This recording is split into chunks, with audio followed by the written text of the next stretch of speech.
좋아요, 구독.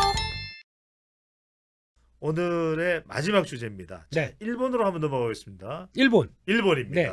일단은 궁금한 게 네. 쭉 지금까지 뭐 수십 년 동안 이 주식 시장을 분석을 해 오셨잖아요. 뭔가 일본 이슈가 주식 시장에 영향을 미친 적이 있었어요? 일단 좀 단기적입니다. 일회성 쪽이 가깝습니다. 보통 이제 일본에 원전 터졌을 때 뭐 그런 데라든가 그럴 때 나왔던 걸 보게 되면 이게 뭔가 2011년이에요. 추세적으로 가는 일본의 이슈보다 일본의 이슈가 터졌을 때 우리가 어떻게 하느냐 이게 좀 더 강했습니다. 그렇기 때문에 아마 그걸 가지고 우리 정책적인 게 더 중요하겠죠. 그렇죠. 네. 그러니까 수출 규제도 그렇고 일본이 2018년에 이 대법원의 강제징용 전범 기업에 대해서 강제징용 배상 판결 이후에 노저편 운동이 일어났거든요. 토착 외구, 축창과 얘기가 나왔는데도 불구하고 주식시장은 별 관계는 없었다. 이번 이제 윤석열 대통령이 일본에 가는 이유는 또 경제적인 이유는 있는 것 같아요. 왜냐하면은 일본 강제징용 피해자에 대해서 제3자 배상 이 변제안을 내는데 그럼 일본이 내놓을 보상은 뭘까? 일본이 꺼내놓을 비단 주머니 보따리는 뭘까 싶은데 지금 대체로 예상되는 것은 16일, 17일 방문해서 좀 가까워지는 이 정치적인 스킨십, 돈가스 집과 이제 오므라이스 집을 방문을 한다. 120년 된 이 오므라이스 장인집이래요. 그 다음에 이제 또 하나는 일본이 이 반도체 핵심 소재, 부품 장비, 핵심 부품 소재 장비를 수출 규제했던 것을 해소할 가능성이 있다. 또 하나는 이제 군사 안보적인 건데 지소미아입니다. 뭔지 아시죠? 한미일 간에 이제 북핵 미사일을 대응하기 위해서 이 군사 안보 정보를 교류하는 요게 이제 중단됐다가 재개될 가능성이 높은데 딱히 무슨 일본 기업으로부터 파격적인 투자 또 한일 간의 경제 협력 그건 뭔가 상징적이고 구체적인 게 손에 잡히는 게 있을까 생각해 보면 꼭 그렇지만은 않아요. 그래서 굉장히 상징적인 방문, 굉장히 악화돼 있었고 문재인 정부 때 어르렁거렸는데 윤석열 대통령이 방문해서 따뜻하게 좀 아주 따뜻하게는 아니더라도 조금 이제 기류가 바뀌는 정도 수준, 조금 바뀌는 수준 정도가 될 것으로 예상이 되는데 그래서 이게 뭐 우리 주식 시장이나 우리 경제에 미치는 영향이 있을까? 있어요? 네, 일단 첫째, 혹시 요즘 명동 가보셨습니까? 사람들이 좀 많이 늘어난 것 같아요. 일단은 저는 깜짝 놀랐습니다. 보면 외국인들이 많더라고요. 담산 한옥마을 갈 때 보면 거기 이제 커피집 있고 그래서 거기 들어가가지고 지으려고 줄을 서 있었어요. 줄 이렇게 있더라고요. 앞에 한 팀, 그 전에 한 팀, 뒤에 보니까 또 뒤에 일본어가 들려요. 저 빼고 그 줄 라인은 다 일본 사람들이었어요. 중요한 거는 많이 오세요. 그러니까 이를 통해서 좀 더 민간 간의 교류가 발전되기 시작하면 관광 쪽은 좀 그러네. 빙고. 그러니까 적어도 교류는 더 활발해질 거 아니겠어요? 그렇죠. 그거 이제 관광 쪽의 효과는 좀 더 보면서 변화 나오는 것들을 체크를 해야 되겠죠. 이게 첫 번째. 두 번째는 소부장입니다. 반도체 소부장. 그렇죠. 그러니까 이쪽도 그동안에 그러면 수출 규제를 하다 보니까 일본 기업들 쪽에서는 우리 한국 쪽으로 가야 되는데 못 가다 보니까 여기서 이제 좀 실적 안 좋았겠죠. 우리는 당장 해야 되는데 큰일 났네. 발등에 불이 떨어졌습니다. 그러면 안 되겠다. 국산화하려고 키워야 되겠다. 그렇죠. 국산화되는 소부장 업체들 막 키우고 있었습니다. 한 3년째. 이게 지금 흔들리기 시작하죠. 그러니까 문이 열리기 시작하죠.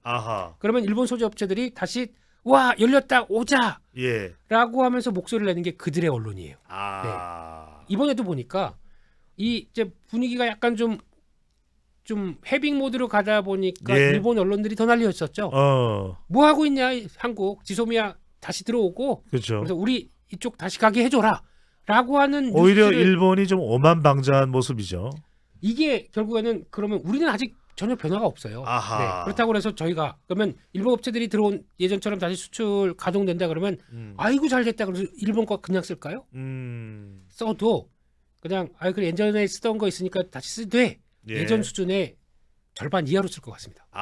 왜냐하면은 이게 지금 당했잖아요. 정책이 바뀌게 되면은 이것도 또 어떻게 될지 모르니까. 그렇죠. 그러면 불확실성 라인을 갖춰놔야겠구나. 키워놨습니다. 예. 그 상황 쪽에서 결국에는 지금 쓰게 돼도 믹스로 쓰다 보니까 예전만큼 안 쓰겠죠. 일본 네, 그런 쪽으로 자립도 어느 정도 되는 쪽이 많고요. 예. 근데 반대로 주가는 그것 때문에 더 많이 하락했다. 일본 거 들어오게 되면 이거 큰일 났는데?라고 많이 빠졌다.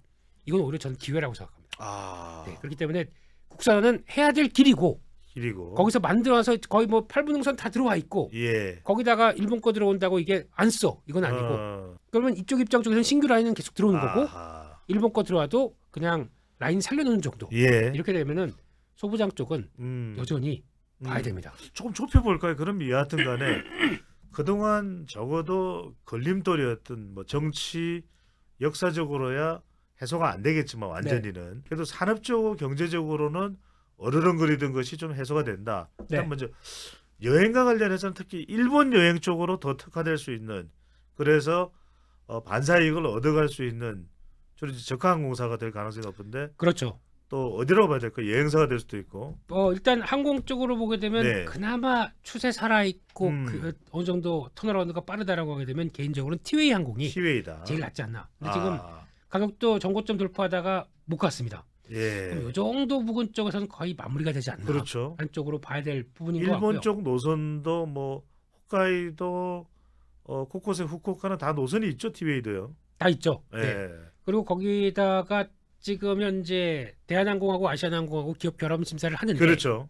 너희가 다 하면 어떻게 해? 노선이 줄어들어요. 줄어듭니다. 예. 그 반사이익은 누가 볼까요? 저가항공사죠. 그렇죠. 그런 쪽에서 일단 기대는 해보는데 예. 뭐 지난번에도 보지만 따라가지 말자고 말씀드렸어요. 네, 좀 이런 눌림목 때 좀 관심이 없을 때, 예. 다 사람들이 2차 전지만 보고 있을 때 이런 때는 또 봐야 될 필요는 있겠다. 그렇죠. 라고 봐야 될 것 같고 좀 또 하나가, 시선이 빠질 때 오히려 선제적으로 들어가는 것도 방법입니다. 그렇죠. 그리고 네. 또 하나가 이제 파라다이스.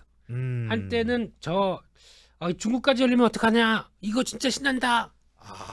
많이 밀렸죠. 예. 이런 쪽이 오히려 지금 같은 경우는 한번 좀 턴할 수 있는 그런 기회가 될 수 있겠지 않겠느냐. 또 거기다가 이제 드디어 여행 성수기가 들어와요. 지금부터가 시작입니다. 그렇죠. 네, 리오프닝 효과는 지난 겨울 때는 누가 추운데 아니죠. 어딜 갑니까? 네. 이제 봄 때 살랑살랑 들어올 때 이제 얼마큼 들어오는지 체크해야 되겠죠. 그러니까 출국객들도 인천공항에서 면세점을 이용할 수가 있고 또 일본도 마찬가지일 테고 그렇죠. 그런 면에서는 과거에 이 대일 또는 일본 관광 관련해서 경쟁력이 있었던 파라다이스 쪽을 좀 집중해 볼 수가 있겠다. 그렇습니다. 자, 그런데 여하튼 간에 이제 반도체 쪽으로 접근을 해보면 소재 부품 장비예요. 네. 그러면 여하튼 간에 국산화율이 됐든 일본이 오히려 수출 규제를 해제하는 마당에 오히려 역설적으로 네. 이럴 때 더 조명을 받고 빛을 받을 수 있는 소부장 기업은 어디예요? 여기 이제 분석을 할 때 보면은 그렇죠. 조금 애매한 게 이 뉴스 때문에 빠졌을까 아니면은 반도체 업황이 아직도 안 좋아서 빠졌을까? 예. 요거는 고민입니다. 헷갈리죠. 헷갈리죠. 그래서 반도체 업황은 여전히 안 좋습니다. 근데 혹시나 일본과의 관계가 개선되다 보니까 일본 업체들이 들어와서 조금 피해를 보지 않았나 이런 쪽으로 우려감으로 빠진 종목 중에 하나가 동진세미캠입니다. 조금 주의할 기업이네요. 그렇죠. 그러니까 이게 지금 일본 쪽 탈일본 한다라고 해서 그때 한번 볼까요? 2018년도 당시에 그때 여기서부터 이제 약간 출발하기 시작했던 부분들이 요게 그 정도 영향을 끼쳤다. 그러면 그게 이제 좀 우려감으로 또 작용하는 과정입니다. 근데 동진세미캠이 또 이번에 실적 리포트 나온다고 홀로서기를 했는데 일본에 다시 들어오는 경우에는 영향을 받을 수가 있는. 그것 때문에 좀 밀린 것도 있습니다. 그러면 오히려 이런 거는 우려가 더 컸다고 봐야 되겠죠. 이런 상황 쪽에서는 오히려 뭐 상품 삼성하고의 납품 관계나 이런 것도 또 재검토되는 그런 그 부분에 우려도 있다고 봐야 되겠죠. 그렇죠. 그래서 지금까지 뭐 했던 포토레지스트리, 감광액 이런 쪽도 잘 진행해 왔기 때문에 회사 쪽에서는 큰 문제 없다라고 얘기를 하고 있는데 그걸 먼저 선반영하다 보면 주가가 많이 빠진 거죠. 근데 단 하나 업황이 안 좋아서 영향을 받은 측면들도 있을 수 있으니까 그거는 반영하는 수치 정도면 한 요 정도쯤. 요걸 일본 요인으로만 볼 수는 없다. 그러면 한 10% 정도까지는 올라오되 업황이 여전히 좀 불투명하다 그러면 또 한계는 있겠죠. 그런 것도 한번 보셨으면 좋겠다고 보죠. 다만 일본 이슈를 흡수하고 나면 다시 올라갈 반등 모멘텀을 만들 수는 있겠네요. 근데 그런 거 다 떠나서 솔직히 지금 앞으로 가야 되는 이겁니다. EUV다. 예. 극자외선 공정. EUV 쪽에서 포토마스크. 이쪽은 지금까지는 전 틀을 그냥 바꿔버렸는데 네네. 이걸 계속 해줬을 때 나올 수 있는 대표적인 회사. 상당히 왜냐하면 이게 국산화에 대한 기대가 또 희망이 많았던 분야예요. 그렇죠. 네네. 그런 쪽은 여전히 관심 있게 봐야 되겠죠. 조정도 충분히 받았고 이런 회사들 같은 경우도 봐야 된다라고 보여지고 있고요.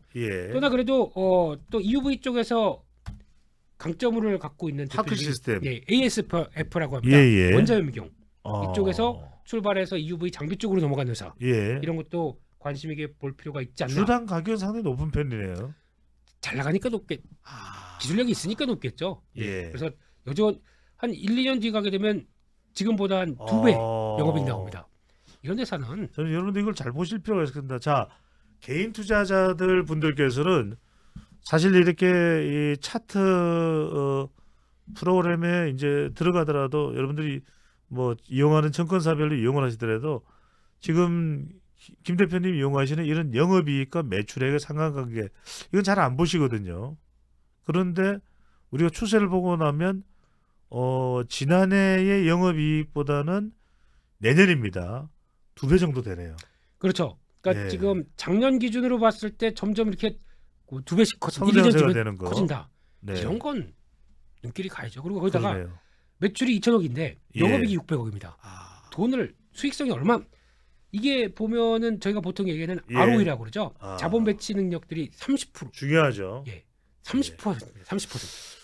자, 김 대표님 오늘 우리가 실리콘밸리 은행 그리고 또 엔터주 관련해서도 정리를 해봤고 어찌 보면은 주가 한 주의 가격이 상당히 주당 가격이 나가는데 종목은 괜찮아. 근데 개인들이 사실은 투자할 수 있는 현금과 자금의 여력은 제한적이잖아요. 그렇죠. 이런 건 어떻게 접근하는 게 좋을까요? 근데 그게 뭐가 중요합니까? 돈이 되는데. 상황이 아니 그러니까 이럴 때 내가 100만 원이 있다 그러면 불과 뭐 7, 8주밖에 못 사잖아요. 사야죠. 돈. 내가 주가와는 상관이 없습니다. 한두 주일지라도 개미 투자자들도 내가 생각한 게 맞고 내 투자 아이디어가 맞다 그러면 그대로 액션을 취해야 되겠죠. 그리고 또 그게 이쪽 섹터가 그러면 비싸서 진짜 못하겠다. 그러면은 차라리 그럼 그 섹터가 있는 ETF, 2차전지 ETF를 보든가 그런 식으로 다양한 아이디어를 짜고 그럼 LG에너지 솔루션에 같이 들어가는 양극재, 음극재 회사들 보면서 양극재 회사를 뭘까? 잘 걸리면 에코프로, 에코프로 할 때까지 가져가시면 되죠. 좋은 정보를 이야기하실 때는 드립 치지는 마세요. 그래야 기억을 하시죠. 안 그러면은 저 누가 코 푼다는 얘기 그거 누가 했더라 그러면서 그때 살 걸 이렇게 나가는 거죠. 그러니까 개인 투자자들 입장에서는 이게 한 주당 가격이 상당히 있는 주식을 투자를 할 때 여러분들이 고민들이 많아요. 그런데 김민수 대표는 질러라. 굳이 그걸 지르기 힘들면은 밸류 체인을 노려라. 그렇죠. 맞죠? 자, 코 풀면서 하려면서요. 에코프로. 자, 여러분들 대한민국 최고의 콕 집어주는 경제가외, 투자가외 최고의 방송 경제사부와 함께하셨습니다. 지금까지 저는 배종찬, 김민수 대표였습니다. 감사합니다.